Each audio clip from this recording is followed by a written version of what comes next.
Le coaching des jeunes talents est-il trop tôt ou trop tard pour oser vivre ses rêves? C'est le titre du chapitre que j'ai eu le plaisir d'écrire pour le livre L'ADN du coaching, la mosaïque du vivant d'International Mosaïque. Alors l'histoire commence par un sourire en marchant dans la rue.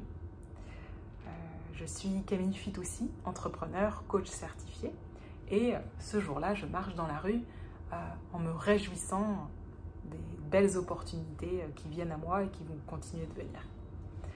Quelques jours plus tard, Daniel m'appelle, Daniel Darmouni, ma superviseure, et me pose une question qui m'étonne. Camille, est-ce que tu aimes écrire? Alors, s'ensuit une belle proposition d'écrire un chapitre dans le livre qu'elle souhaite faire paraître à destination des passionnés de l'accompagnement. Donc, je suis à la fois hyper heureuse, hyper touchée, très honorée aussi de pouvoir contribuer à ce beau projet.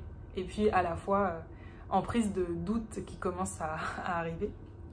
Et finalement, ma volonté de porter la voix des jeunes générations que j'accompagne, notamment parmi mes clients, a raison de mes doutes. Et j'accepte la proposition une semaine plus tard.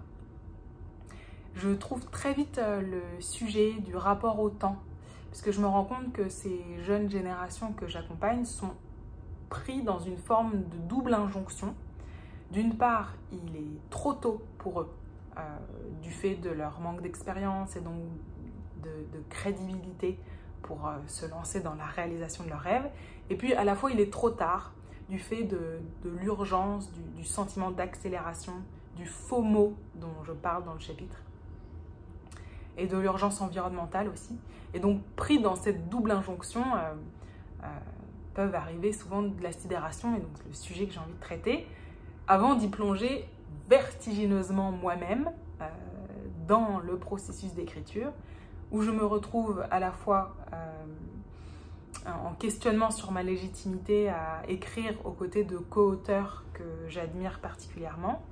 Je me questionne sur ma crédibilité, sur ma compétence à pouvoir écrire, rien que la compétence d'écriture, pour pouvoir relater, prendre de la hauteur sur mon expérience de coach. Et puis à la fois, je me sens prise dans une injonction du trop tard au vu du temps imparti. J'ai 2 semaines pour pouvoir rendre ce chapitre. Et alors à ce moment-là, je me retrouve dans une forme de sidération, avec une incapacité à écrire. Et je touche de très près le point d'abandonner.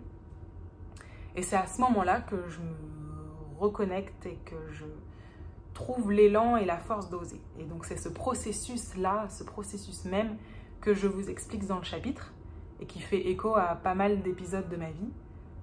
Donc je vous explique comment je peux alterner doute et confiance, comment j'ai réussi à me reconnecter à ma légitimité, comment je m'autorise à réussir, comment je m'autorise à rayonner pour que mes clients se l'autorisent aussi. Et puis c'est aussi un partage d'expériences et de réflexions autour de l'enseignement supérieur, autour des stratégies de recrutement de certaines entreprises, de leur stratégie de ressources humaines. Et donc c'est aussi une invitation à se questionner sur notre responsabilité individuelle et collective. Et puis dans ce chapitre, je vous partage aussi un cas de coaching, d'accompagnement coaching. Donc, j'aurais envie de tous les choisir parce qu'ils me marquent tous d'une certaine façon, mais j'en ai choisi un en particulier que je vous laisserai découvrir. Et finalement, je me rends compte que ce chapitre, ce n'est pas une finalité, c'est un moyen. C'est un moyen de vous rencontrer.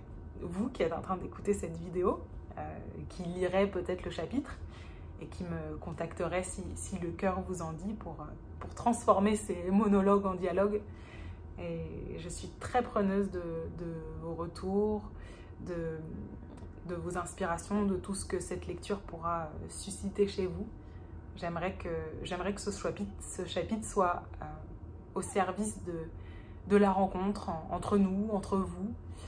J'aimerais aussi que ce soit une invitation à vous mettre en mouvement, dans le mouvement de la vie, parce que je pense que l'expérience du mouvement et de la rencontre et de la relation, c'est peut-être là que se trouve la finalité de la vie, l'expérience en soi.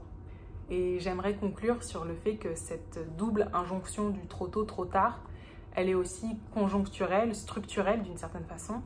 Et elle ne concerne pas seulement que les leaders en herbe, comme j'aime les appeler, mais aussi les plus avertis. Et donc elle pourrait concerner tous les leaders du vivant. Et donc j'aimerais vous inviter à danser, à faire cette danse dans le mouvement de la vie ensemble, à avancer main dans la main au service d'un futur désirable.